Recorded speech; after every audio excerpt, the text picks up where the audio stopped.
So while a majority of this episode I think you could probably argue is more wholesome than horrifying or anything twisted, we go from kids who were taught that they have the rusting disease. Turns out it's a pretty basic medical condition in the world that anyone with basic medical knowledge would have been able to treat. Instead, you can force the parents of said sick children into basically slavery and kill them for experimentation and things like that.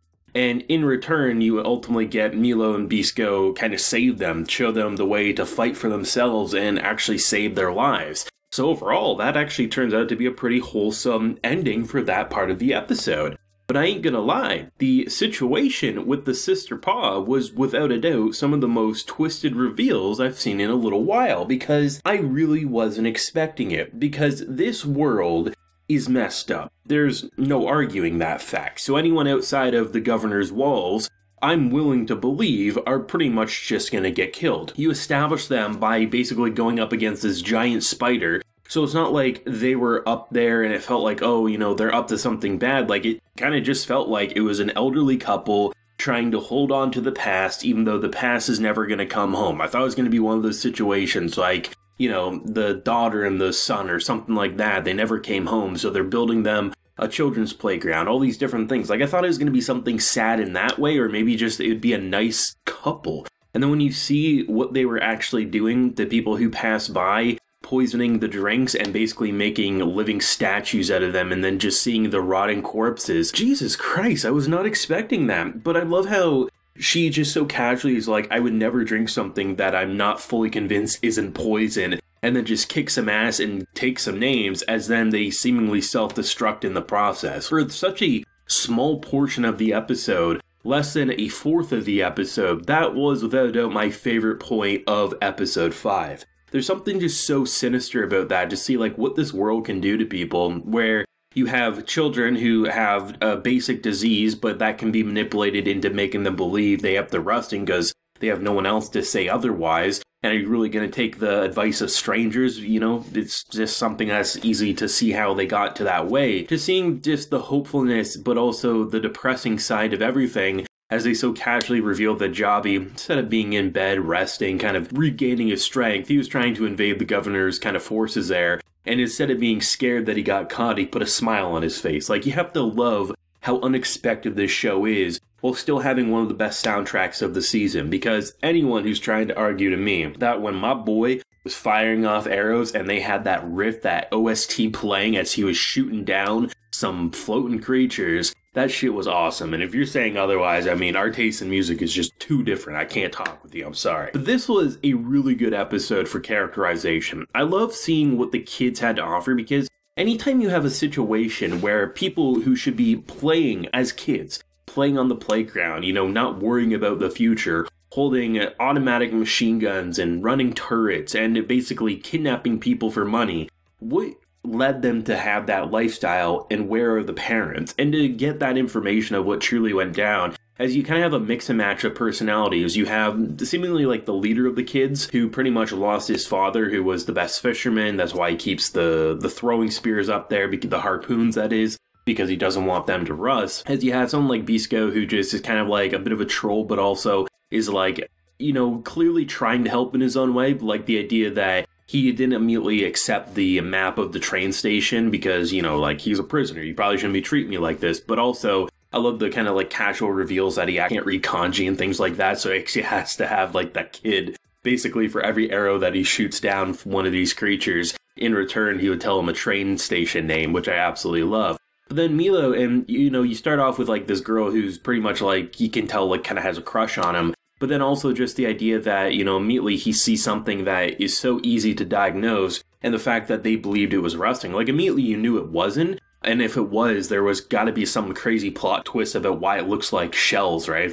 I forget the exact term they used for it, but I love the idea that it was such a basic thing that they hindered them. Like, at one point they say, like, hey, I can move my arm now. So most likely the entire arm was just so, like, hardened that he couldn't actually use it. To see what people would do to such innocent people, whether it's kids, adult, the elderly, the fact that you can just make them believe it's the rusting and you in return can like experiment on them and things like that.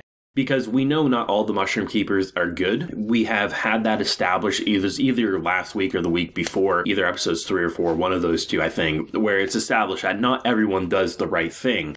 But it does seem like a majority of Mushroom Keepers are misunderstood as seen by someone like Bisco, but the idea that there are some who could just experiment so freely on a village and seeing shit like that happen, it's pretty tragic to see what went down, but there's also the air of mystery of not knowing who's the true endgame antagonist of the show, right? Because the governor pretty much getting rid of everyone who could potentially run against him, and that's why he's gonna have a slam dunk victory, is no real surprise. But there's definitely some mysteries about which both sides, you know, the so-called evil side of the Mushroom Keepers and the governor's true end goals as we ultimately build up to basically the cure and hopefully being able to save people like Jabi and the sister, right? Like, this show has gotten consistently more interesting as the weeks go on. They're remaining to do so much detail in the backgrounds and the creature designs. That spider looked fantastic and blended so well with the frightened couple who turned out to be serial killers.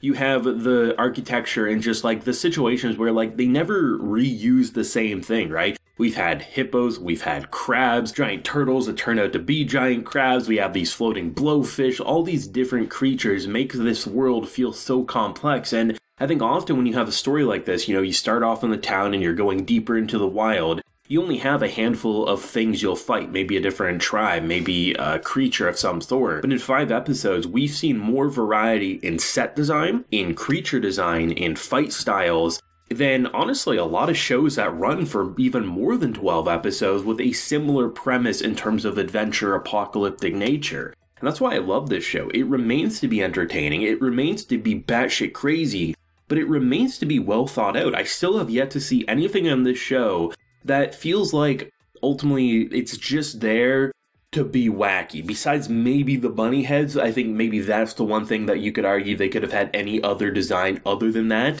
But I think that's just such a small nitpick because it's just funny to look at and it entertains me because this show is wild, so just having wild kind of costume designs, a tuxedo and a goddamn bunny suit, like it just doesn't make sense, but it's kind of fantastic. I don't know, it feels interesting, and I was a little worried at first that the sister and Jabi weren't together because that kind of felt like the natural connection, right? When you have basically Bisco and Milo leave, that just kind of seemed like everyone's thought process. The sister and Jabi would work together in some way, they would see that they have more in common, but actually seeing what Jabi is trying to do, like infiltrating these hunters sort of a thing. Where does he go now, as you also have kind of like the huntress of the sister track down who she thinks probably killed her brother, and in return, what is her thought process going to be when she realizes that her brother is willingly working with the enemy, or who she thinks is the enemy? A lot of cool stuff this episode. Still sounding great, still looking great. It is just so entertaining, and I am so happy it's airing on something like a Monday. Like, I'm really glad it's not airing on a Sunday or something where it would definitely get overshadowed by the Attack on Titan and Demon Slayers of the season. But